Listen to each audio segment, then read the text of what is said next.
tôm dây màu tôm vậy mau á ôn tiêu xâm lanh chặt bòn cha bằng tôm mấy chân ôn tiêu bòn kịch hà dương riệp ca có du đài hơi ai lời dương mình toàn miền côn miền trời này lời ta ôn kịch dòng mạch đáy trong bờ rừng nừng mình đang sợ ấy tiếp bằng tôm khôi khơi về ăn bro hế việc bạn sầm lên của tôi nè nâng sầm lên chút nâng cha lời mơ mai lời riệp rọp trong trong nói ta niềng tiêu nâng mà đài và không ở riệp ca cho môi nâng mơn ngôn ta nè mày con mình ai từ tuôn mơn ngôn chỉ đầy bàn tên nè nè mày con xanh bằng tôm ơi sao vậyពេលនឹងខ្ញុំស្ដាប់សម្លេងម៉ែចាពេលនឹងខ្ញុំស្ដាប់សម្លេងម៉ែខ្ញុំបាក់ជាមួយនឹងម៉ែខ្ញុំគិតថាម៉ែសម័យទៅថាម៉ែនោះស្អាតជាងពោទេវីឯងប៉ុន្តែខ្ញុំនិយាយរឿងមួយចាម៉ែ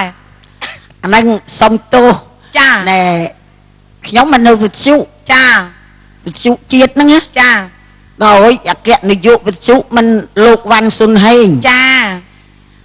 ឯកឧត្តមគាត់សួរលោកវ៉ាន់ស៊ុនហេងគាត់ថាចោះនាងទាវនឹងរូបម៉េចចាតែអត់ដល់ថ្ងៃអគ្គនាយកខ្ញុំគាត់មានប្រសាថាបើឯកឧត្តមចង់ឃើញចាំខ្ញុំនាំមកឲ្យជួបទេសកាលអីគេជប់លៀងនៅបង្កក់ស្រាប់គាត់ហៅខ្ញុំស្រីស្រីអុកសផាព្រំផល្លាណយស៊ីថាប៉កសំអល់ចាហើយគាត់ឲ្យខ្ញុំដើរបន្ទាប់គាត់ចាហើយតាគាត់អង្គុយកៅអីហើយស្រែកចាគាត់លោកវ៉ាន់ស៊ុនហេងថាសំណាងដើរបន្ទាប់ខ្ញុំមានដឹងថាគាត់យកខ្ញុំទៅបង្ហាញអីហើយកាលហ្នឹងខ្ញុំ35គីឡូចាទម្ងន់ណាចាស្រាប់ដល់ទៅដើរហែគ្នាចឹងទៅស្រាប់តាថាឯណាមួយណានាងទាវនេះអគ្គនាយកខ្ញុំច្អល់មកខ្ញុំងាប់ស្ដាយសង់ឡានណាគាត់ស្មានតែស្អាតណោះអូស្មានតែស្អាតហើយធាត់ណោះចា